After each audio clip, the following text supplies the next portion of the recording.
Why would they add butt cheeks to a children's toy? That's so, I guess it's anatomically correct. I don't know. That makes me uncomfortable. Can you see its butt crack? This week I had some tough conversations with some clients. I also had some intense negotiations with agents on the phone. I did catch most of them on camera. I got a crash course on a new type of buyer and a new type of loan. If you want to see more of this kind of content, make sure you like and subscribe below.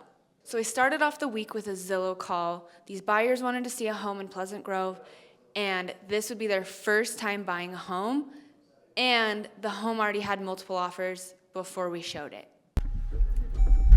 So because they got multiple offers, that gives us a little bit of time. The tricky part for me is helping these buyers from Zillow understand the urgency of the situation without making them feel pressure. I need to call my friend and ask her how she navigates these situations because we were just talking about it. This is why it's great to be on a team and have experienced agents around you, because I was telling the situation to my friend as we were going to lunch. She also was at the office with us, and she's like, oh yeah, I would just say this, this, and this. I was like, oh, that's great. Can you write that down? When we were going to lunch, I was telling you that I have this Zillow buyer I'm showing a house today, and it already has multiple offers on it. So I don't know how to approach them and tell them the situation without them feeling pressure from me. And you were like, oh, I would just tell them blah, blah, blah, blah, blah. And you said it so smooth, and then I forgot it. So I was wondering if you could say it again. I think it went something like, hey, this house does have offers on it. Could you see if you woke up tomorrow and this house was sold, how would you feel? I'm not buying the house by any means. I'm here to help you. I don't want you to feel pressured by any means, but that's why I ask. If you woke up tomorrow and the house was sold and you were devastated, it's probably something we want to jump on.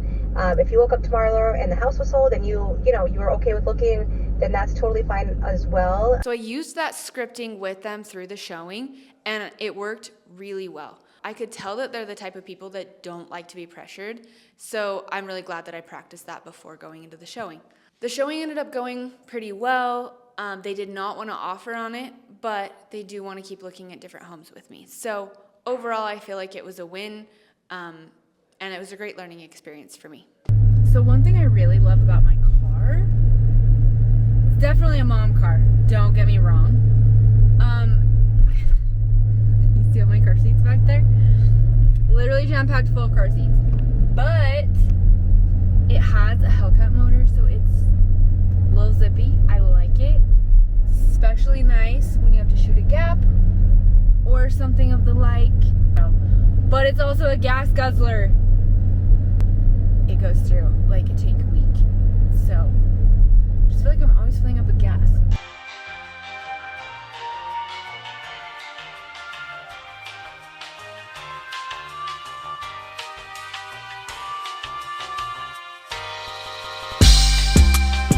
So here's the thing about real estate that always keeps it interesting. Every deal and every buyer is so different. And you get to rebrand yourself every time you get a new buyer because they have different needs. So I got a Zillow call, and it's a cute retired couple, and he is a Marine veteran. So they're looking specifically for a VA loan, and I'm like, awesome. Now I have 24 hours to become a VA expert and learn how that works. So I called our preferred lender, and I had him give me the crash course on VA loans, what it looks like, what the contract looks like, and I had to learn all about condos and which ones are VA approved, which ones are not, the process to get them VA approved if they're not. But I actually found a loophole that was really cool that I never knew. The loophole is that if you request for VA approval on a condo complex and it gets rejected, you can actually file a waiver. The veteran can file a waiver and say that they accept all the risks, and the VA will actually approve that one unit. So it was a pretty cool loophole, and I'm definitely going to use that moving forward. Okay, yesterday I tried something new. I met with some buyers for the very first time to show them a couple homes. And we're in this weird transition period where in a couple days, basically 4 days, you cannot tour a home without having an agreement signed with the buyer, whatever that agreement may be. Could be permanent, could be temporary, whatnot. Have to have something signed. So this is not working very well. Anyways, we're in this weird limbo period, and I'm like, listen, I'm gonna try this out. And I was so nervous before I did it, and I was so nervous after I did it too. But I toured them through a couple homes, and as we were touring through the homes, I was kind of doing like a mini buyer consult, like just helping them understand what the buying process looks like, and just building that into our showing. Then the second home that we toured, once we kind of wrapped up, I was like, okay guys, here's what I have for you. I wanted to run through this with you. I pulled out the buyer broker agreement, okay? And I had it pre-highlighted with some specific things to look at. And I just said, hey, I've really enjoyed touring homes with you guys. If I'm someone that you'd want to work with throughout this process, I wanted to give you this document. This would be the agreement that we sign in order to work together. And I wanted to run through it with you and hand it to you so that you guys could look at it and think about it. I highlighted a couple things about like, this is what my job would be, this is what your job would be, and this is how my fee, this is how commission works. The fee is paid by the buyer. But if the seller's brokerage or the owner would like to contribute to pay for that commission fee, it can satisfy that need. And I just told them, I've never had a buyer come out of pocket to pay my fee. With your permission, I will negotiate it into the deal and ask them to cover that for you. And they were like, oh yeah, that's great. I'm like, okay, sweet. I was so nervous about going over the buyer broker agreement in the showings, but it actually really worked. I don't know if it's going to work 100% of the time, but it paid off because they let me know, we absolutely want to work with you. This is our timeline. This is what we want to do. And I said, awesome, I'll send this agreement over. And they said, great. So, I don't know. Might be a thing moving forward. It worked really well. So. Wait, you have a camera? Yeah. Can you buy me a camera? You have one, buddy. Where? I don't know. We gotta find it at the house. Yeah. So, do you love the no makeup look? This is the life of a mom and wife of the team lead. This is sometimes what it looks like. This morning, we kind of have a system. It's like the second day back to school, but we kind of have a system that we planned out, and it all just went up in flames this morning because someone on our team needed to call my husband in to help with a listing appointment. So our whole morning routine got upheaved, and here we are. So I am now taking the little buddy to his first day of preschool, and no makeup. I have my makeup in a bag. Breakfast, makeup in a bag. Getting ready for the day in the car. Because the life of a realtor, you just kind of have to be like flexible. So we're being flexible today. We got a chock full day of showings, difficult conversations, just like role playing in my head all day how I'm going to have these conversations with buyers about having to have an agreement signed before we can even show homes. And we're all just going to be learning and growing for a couple weeks here, trying to get buyers and sellers and listing agents all on the same page. It's going to be a challenge, and I don't think everyone will rise to the challenge, which will be in and of itself its own challenge. So, but we'll navigate it. I'm not super worried about it. But I have been role playing all day in my head trying to figure it out. So now we are headed to Payson, from Draper to Payson, 40-minute drive, some good me time. And I'm gonna go meet with my retired veteran couple and see this condo that they really liked. It's not their timeline, but they really want to see it. So I said, all right, I will be there. And off we go. So you know how that goes too. Okay, we just left this condo and they loved it. And we walked around and it checks literally every box. And I asked them, you know, I'm like, on a scale of 1 to 10, what is this home for you? And they're like, it's a 10. Like, it literally has everything. And they're like, we were afraid that this was going to happen, that we'd fall in love with it. And I'm like, listen, I totally get it. If we want to look, you know, when February's closer, that's fine. If this really does feel like a great fit for you guys, which it does sound like, then here's a couple things to keep in mind. We're in the middle of August, so if we were to do a contract with a closing date that is the beginning of October, you wouldn't have a mortgage payment until December because it skips a month. So to me, it sounded like they loved the home and just wanted to be like talked into it. So I was kind of giving them all the information, and then I connected them with my lender, and he's gonna kind of walk through the numbers with them. So they really seem to love it, and I don't know. It's so hard when they love it. I don't want to push them one way or another, but I will be really sad if they don't go with this one because it really checks every single box for them. So here's an update from last week on my Spanish Fork buyers. We are under contract. Everything's going great. They refinanced their other home instead of selling it. That way they can use the cash and then they can just keep it as a rental property. But the issue is that, but the wife has already started her job in Spanish Fork. So she's living with family in Midway right now and commuting to work back and forth every day. The husband's still gathering stuff from their house in Loa to move here. It's kind of a whole mess. So I tried to talk to the listing agent. Let's see. So once I got the clear to close from our lender, I called the listing agent and said, hey, what are the chances that they could move in over the weekend instead of on Wednesday when we're supposed to close, and they could rent it from the sellers? It's vacant. Might as well make a couple extra bucks. And here's how the conversation went. Hey, Courtney. Hi, John. How you doing? Good. How are you doing? Doing good. Giving you a little update. We are cleared to close, and I think we're looking at Wednesday for closing. So, what I wanted to ask you is, can they rent it from the sellers today through Wednesday?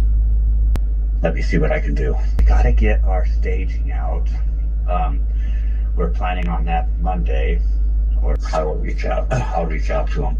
I will let them know that, and then as soon as you find out if they can move in and rent it, let me know. And they're happy to pay, you know, a few days worth of rent or whatever.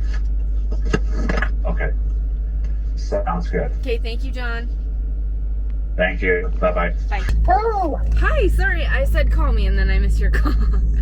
you're just fine. And I totally when I went to get home, like, oh, she did call me. Like, I totally didn't even feel my phone does. Oh, no worries. Okay, here's the news that I have. They said, first of all, you're totally welcome to move stuff into the garage. Okay. And I'll ask him if Monday evening would work. And we'll go from there. Okay. Sounds good. Okay, sounds good. I'll work Okay. on it. All right. Thanks. Okay. Okay. All right. So we got approval for them to move in early, and we're still working out the details, but I think they're going to be able to move in on Monday and then close on Wednesday. Okay, so I just left Dollar Tree and I have a bag full of stuff. So sometimes, like, I'll take some buyers to a home and they have their kids and the kids just get so bored. The kids just lose it. Like, kids don't like touring homes. So I stopped by the dollar store and got a bunch of little, like, toys, and I'm gonna put together a toy bucket for them to, like, choose a toy however the parents want to do it. Like, if they want to use it as motivation to behave, or if they want to just choose one and play with it to keep them occupied. But to avoid all the trash later, though, I'm going to unwrap them and throw them all in the bucket.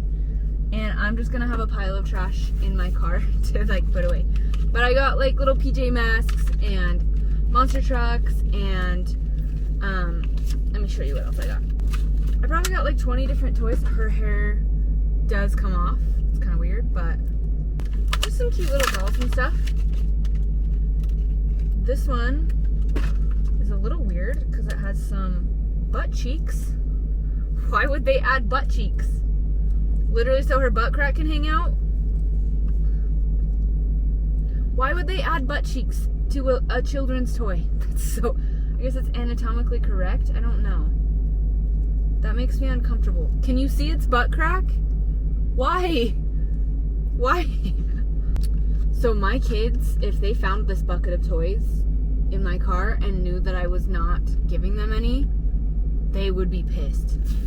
And I have a feeling this is gonna bite me in the butt because I think that they're gonna find it at some point and be like beyond pissed that they don't get them. I'm just telling you that right now. Okay, so I have this bucket of toys and I'm really looking forward to making some little kids' day. I would always recommend getting a babysitter for your kids or, you know, leaving them with grandma or whatever you can. Just because it really makes it just allows you to see the home and not be watching for your kid the whole time. But sometimes that's not possible. So here we are. I got you. So I could tell that my VA buyers were pretty interested in this condo and they had kind of fallen in love with it. So I decided to call the listing agent and try to pre-negotiate a deal a little bit based off of what I knew from talking to our lender and talking to them and assessing like the market data. I called the listing agent and what my goal for this call was to anchor the listing agent at a lower price so that when we came in at that price, she was already expecting it and didn't have a shock factor. So my goal was to anchor her at $275, and we were gonna offer $289, which was full list price, and ask for $14,000 in concessions. Hi, Stephanie. How are you? Hi, Courtney. Good. How are you? Sorry, I was in the mall. No worries. I didn't even. We're trying to make a couple things work, and I think that Okay. they would be willing to offer a full price offer if you think the sellers would help them out with some concessions. Okay. How much? I'm not exactly sure. We're trying to work closely with the lender and figure out exactly what would cover their. I'm just trying to keep their out-of-pocket costs as Right, low as right, possible. right. Okay. So, and I mean, looking at the comps, I think we would be okay with a full price offer appraising. And some of those comps were including concessions, so I think that we're well within value. Yes. Yes. To do some concessions. I agree with you. And Yeah, I know we are priced just a hair high. So I think concessions. I agree with you. Yeah. Let you know. Okay, I appreciate it. So these guys Okay. are. I'll jump on a call with them and I will just call you back. Okay, that sounds great, Courtney. Thanks so much. Okay, bye-bye. Hi, Courtney. Hi, Wanda. How you doing? Good. How are you? Good. I did some recon. I just talked to the listing agent. So yeah, we would totally be able to get a bunch of that stuff covered from the seller. They would be willing to do that. Okay. So Well, these people should go for an offer on it. We don't want to wait too long. Somebody else might come in and okay. And then if you do think of anything else, just give me a call. Okay. Sounds great. Okay, thanks guys. Well, this is exciting. I'm glad you guys are excited. I'm excited for you. it's the same time. I know. Well, you guys will have 30 days to, emotionally process it, so that's good. Okay, it's good. Okay, let me work on drafting this up right now. And once we have it all signed, then we'll send it over to him. Okay, that sounds great. Hey, I just sent an offer over to you. Okay. And I wanted to just run you through it a little bit. It's going to be a VA loan. And I sent over the pre-approval from our lender. And Condo is already approved for VA. Okay, I will look this over and call my sellers and then get back to you. Hey, you Perfect. are the Okay. best. Thank All you. right, we'll talk to you soon, Courtney. Thank you. Thanks. Bye.